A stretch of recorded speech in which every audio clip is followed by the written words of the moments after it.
बिस्मिल्लाहिर्रहमानिर्रहीम, अस्सलाम वालेकुम। माय नेम इज़ सफ़र एहसान and this is your channel physics का सफ़र। आज के लेक्चर में हम डिस्कस कर रहे हैं केपलर्स लॉ ऑफ पीरियड्स कि केपलर्स लॉ ऑफ पीरियड्स हमें क्या कहता है। तो देखिए, सबसे पहले इसकी स्टेटमेंट पढ़ते हैं, उसके बाद हम इंशाल्लाह इसको डिस्कस करते हैं।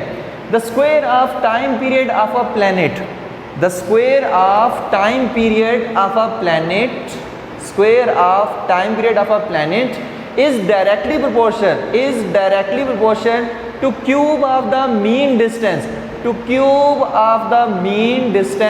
between sun and planet is called Kepler's law of periods. The ratio of t square over r cube is constant for all the planets orbiting the sun. ये हमें कहता है Kepler's law of periods. अब इसका क्या मतलब हुआ, देखो हमारे पास फॉर एग्जांपल एक एलिप्स है, ठीक है, जिसके एक फोकस पे यहाँ पर सन है और यहाँ पर कोई प्लैनेट है जिसका मैस m है, ठीक है, mp से मैंने शो किया मैस ऑफ प्लैनेट। अच्छा, अब अगर ये वाला हमारे पास प्लैनेट यहाँ पर होगा तो सन से इसका डिस्टेंस ज़्यादा होगा, अगर ये प्लैनेट यहाँ पर होगा तो सन से डिस्टेंस कम होगा, यहाँ पर होगा डिस्टेंस और कम होगा, यहाँ पर होगा डिस्टेंस और कम होगा। इसका मतलब है कि जब ये प्लैनेट सन के गिर्द रिवॉल्व कर रहा है तो सन और प्लैनेट के दरमियान डिस्टेंस है वो चेंज होता जा रहा है। इस वजह से यहाँ पर हम एवरेज डिस्टेंस लेते हैं जिसको हम आर से शो करते हैं, जिसको हम मीन डिस्टेंस बी कहते हैं, ठीक है, एक चीज़ ये। उसके बाद टाइम पीरियड, इस प्लैनेट को सन के गिर्द एक चक्कर लगाने में जितना टाइम लगेगा उसको हम कहते हैं टाइम पीरियड, उसको हम क्या कहते हैं, टाइम पीरियड। तो केपलर्स लॉ ऑफ पीरियड्स हमें क्या कहता है कि जो हमारे पास टाइम पीरियड का स्क्वायर होगा वो डायरेक्टली प्रोपोर्शन होगा मीन डिस्टेंस के क्यूब के, बस ये हमें कहता है। और जो रेशियो होगी T square over R cube, ये तमाम प्लैनेट्स जो कि सन के गिर्द रिवॉल्व कर रहे हैं उनके लिए ये रेशो कांस्टेंट होगी। मतलब आप उनका मीन डिस्टेंस का क्यूब लो, उनके टाइम पीरियड का आप स्क्वायर लो और T square divided by R cube कर दो, तो जितने प्लैनेट्स हैं जो सन के गिर्द मूव कर रहे हैं उन सब के लिए टी स्क्वायर ओवर आर का क्यूब एक कांस्टेंट वैल्यू देगा, एक नंबर देगा जो सारे प्लैनेट्स के लिए एक जैसा होगा। क्यों? क्योंकि जैसे जैसे अगर जो कोई प्लैनेट सन के करीब है तो फिर हमारे पास उसका टाइम पीरियड कम होगा, जो सन से दूर है उसका टाइम पीरियड ज़्यादा, फिर और ज़्यादा, फिर और ज़्यादा, फिर और ज़्यादा, इसी तरह वो मीन डिस्टेंस वो फिर इंक्रीज़ करता जाता है। ओके हो गया। तो इस वजह से जो T square over R cube है वो रेशो कांस्टेंट आती है। All the planets which are moving around the sun. Okay हो गया। तो यही हमें क्या कहता है, केपलर्स लॉ ऑफ पीरियड्स हमें कहता है, ठीक है। कॉन्सेप्ट सिर्फ यहीं तक था, आगे इसकी डेरिवेशन है। तो डेरिवेशन में देखते हैं हम क्या करेंगे। देखो ये हमारे पास सन है जिसका मैस है एम एस, ठीक है, एस मतलब सन से हम शो कर रहे हैं, इसका मैस एम है। और ये हमारे पास है कोई प्लैनेट, मान लो अर्थ ही कर लो, ठीक है, तो जिसका मैस है एम पी, ठीक है, मतलब पी मतलब कोई प्लैनेट है, ठीक है, और ये क्या कर रहा है, इसके गिर्द ऐसे रिवॉल्व कर रहा है। अब जो कोई भी प्लैनेट होता है जो अर्थ के रिवॉल्व कर रहा होता है तो किसकी वजह से करता है, फोर्स ऑफ अट्रैक्शन की वजह से जो सन और प्लैनेट के दरमियान में है, और वो कौन सी होती है, ग्रेविटेशनल फोर्स ऑफ अट्रैक्शन। और उसका फार्मूला क्या होता है, F is equal to G M by R square, where R is mean distance, क्योंकि हम यहाँ पर मीन डिस्टेंस ले रहे हैं, और mass of sun, mass of planet. Okay हो गया। अच्छा, अब जाहिर सी बात है ये रिवॉल्व कर रहा है, ऐसे गोल को चक्कर काट रहा है, जिसका मतलब इसके पास सेंट्रीपिटल फोर्स होगी।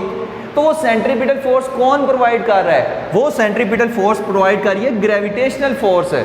अगर ये ग्रेविटेशनल फोर्स ना हो, क्या ये रिवॉल्व करेगा, नहीं करेगा। तो सेंट्रीपिटल फोर्स कौन प्रोवाइड कर रहा है, ग्रेविटेशनल फोर्स। और सेंट्रीपिटल फोर्स का फार्मूला क्या होता है, F is equal to M V square divided by R. और किस पे लग रही है, मैस ऑफ प्लैनेट, यानी प्लैनेट पे लग रही है सन की वजह से, ठीक है, सन उसको ग्रेविटेशन फोर्स खींच रहा है ना, तो ये हमारे पास प्लैनेट जो है ये रिवॉल्व कर रहा है सर्कल के अंदर, नियरली इस एलिप्स के अंदर, ठीक है। तो इसका मतलब सेंट्रीपिटल फोर्स है तो एम पी, क्योंकि हमारे पास प्लैनेट रिवॉल्व कर रहा है, ठीक है। अगर सन रिवॉल्व कर रहा हो तो हम यहाँ पर एम एस लिख लेते हैं, लेकिन प्लैनेट रिवॉल्व कर रहा है तो एम पी। अच्छा, अब आपने क्या करना है, यहाँ पर क्या मैं लिख सकता हूँ m और v की जगह r ओमेगा, v की जगह r ओमेगा, क्योंकि v is equal to r omega होता है, काफ़ी दफ़ा पढ़ के आ चुके हैं। तो क्योंकि स्क्वायर है तो r स्क्वायर ओमेगा स्क्वायर आप लिखेंगे। क्यों? क्योंकि हमारे पास v इज इक्वल टू, फिर से बता रहे, v इज इक्वल टू क्या होता है, r ओमेगा होता है, और v स्क्वायर क्या होगा, r स्क्वायर ओमेगा स्क्वायर, और डिवाइडेड बाय क्या है, r, तो ये इससे मर गया, तो f is equal to m, p साथ में छोड़ से लिखना है, r ओमेगा स्क्वायर। ये आप नाम दे लो इक्वेशन नंबर 2 का, इसको नाम दे लो, ठीक है, इसको नहीं आप दो, ठीक है। तो ये हमारे पास क्या है, इक्वेशन नंबर 1 है, ये हमारे पास क्या है, इक्वेशन नंबर 2 है। तो आप यहाँ पर क्या लिखोगे, दोनों को कंपेयर कर दो बस। तो compare equation 1 and 2, compare equation 1 and 2। तो जब 1 एंड 2 को कंपेयर करेंगे तो क्या आएगा, एम पी, मैं बार बार एम पी कह रहा हूँ, ये पी छोटू से साथ में है, कहीं इसको मल्टीप्लाई नहीं साथ में कर देना, और R omega square is equal to G M S, और एम पी यहाँ पर लिखना है ओवर आर स्क्वायर लिखना है, ठीक है। कुछ भी नहीं किया, ये भी एफ के इक्वल है, ये भी एफ के इक्वल है, दोनों को आपने कंपेयर करना है। तो M R omega square is equal to G M M by R square आ जाएगा, सही है। अच्छा, यहाँ से एम पी से गया और आर इधर आके आर क्यूब बनेगा, तो omega square is equal to G M S divided by R, इधर आएगा तो आर का क्यूब। ये हमारे पास वैल्यू आ गई, इसको आप नाम दे लो इक्वेशन नंबर 3 का, ठीक है। अच्छा, यहाँ पर देखो उसने कहा है टी स्क्वायर डायरेक्टली प्रोपोर्शन है आर क्यूब के। अच्छा, अब यहाँ पर टी कहीं पर नज़र नहीं आ रहा, भाई टी को इन्वॉल्व करना चाहिए। अब वो देखते हैं कैसे करेंगे। देखो हमारे पास ओमेगा इज इक्वल टू क्या होता है, ओमेगा इज इक्वल टू होता है थीटा बाय टी, ठीक है। ओमेगा इज इक्वल टू क्या होता है, थीटा बाय टी, और एक चक्कर कंप्लीट करने में कितना सरकमफ्रेंस कंप्लीट हो रहा है, 2 pi divided by capital T. तो अगर हम इसका स्क्वायर कर दें, omega square is equal to 4 pi square divided by T का स्क्वायर, आ गया ना टाइम पीरियड बीच में, ठीक है। तो यहाँ पर आप क्या करोगे, इसको नाम दे लो इक्वेशन नंबर 4 का, ठीक है। तो आप या तो ऐसे लिख लो कि पुट इक्वेशन 4 इन 3, या आप लिख लो कि कंपेयर इक्वेशन 3 एंड 4, ठीक है। तो मैं यहाँ पर ऐसे लिख देता हूँ कि पुट इक्वेशन 4 इन 3, मतलब 4 को आप 3 में पुट कर दो तो क्या आएगा, 4 pi square divided by T square is equal to G M S और आर का क्यूब। ओके हो गया। अच्छा, एक और फिर आप काम करो, यहाँ पे करो 4 pi square divided by G M और T square divided by R का क्यूब। कुछ भी नहीं किया, टी स्क्वायर को इधर ले आए, जी एम एस को इधर ले आए, ठीक है, क्रॉस मल्टीप्लिकेशन।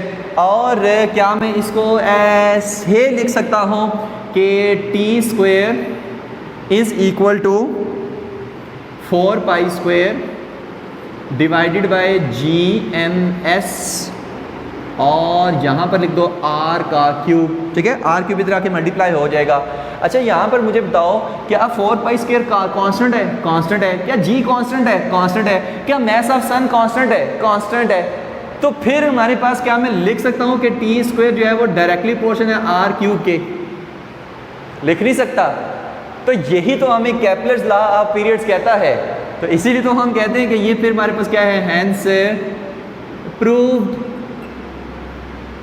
या आप उठा के इस इक्वेशन को ले आओ, तो ये इक्वेशन क्या कहती है, टी स्क्वायर ओवर आर का cube is equal to 4 pi square over जी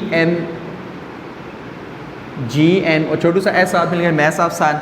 तो ये इक्वेशन भी क्या कहती है, यहाँ पर ये सारी टर्म क्या है, कांस्टेंट। तो हमेशा जो T square over R cube है ये क्या आएगा, कांस्टेंट, जिसको हम के से अक्सर शो कर सकते हैं। तो T square over R cube, ये तमाम प्लैनेट्स के लिए क्या आएगा, एक ही वैल्यू आएगी, कांस्टेंट आएगी। तो यही तो हमें कहता है केपलर्स लॉ ऑफ पीरियड्स। अगर किसी ने स्क्रीनशॉट खींचना है तो खींच सकता है, ठीक है। तो ये था हमारा आज का लेक्चर, जिसमें हमने केपलर्स लॉ ऑफ पीरियड्स को प्रूव किया कि टी स्क्वायर डायरेक्टली प्रोपोर्शनल है आर के क्यूब के। जो आर क्या है हमारे पास मीन डिस्टेंस है, टी क्या है टाइम पीरियड है। तो ये था हमारा आज का लेक्चर। होप सो कि आपको समझ आ गया होगा। Thank you very much. अल्लाह हाफिज़।